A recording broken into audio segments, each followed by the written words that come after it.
জয়পুরহাটে চিকিৎসকের অপচিকিৎসায় পঙ্গুত্ববরণ করা ভুক্তভোগীর সংবাদ সম্মেলন। আমাদের জয়পুরহাট জেলা প্রতিনিধি মোহাম্মদ মাফিজুল ইসলাম পাঠানো ভিডিও চিত্র থাকছে বিস্তারিত।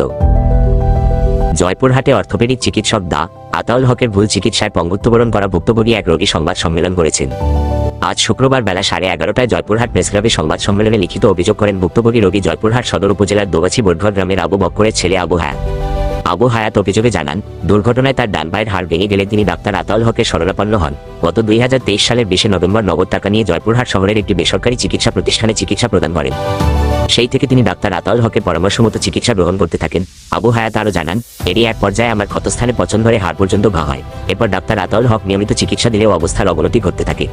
অবস্থা বেগতিক দেখে ওই চিকিৎসক আমাকে ঢাকায় চিকিৎসা নিতে বলেন।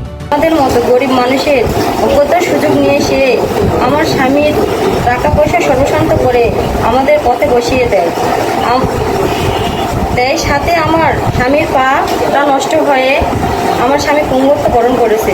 সর্বশেষে সে আমাদেরকে ঢাকার চিকিৎসা নিতে চলে যেতে বলে। আমাদের সে আর্থিক সম্পত্তিটুকু আর নেই। তাই আজ বাধ্য হয়ে সাংবাদিক ভাইয়ের সামনে আমার স্বামীর পায়ের ইনফেকশন হয় এবং সে ইনফেকশন হাড় পর্যন্ত পৌঁছে যায়।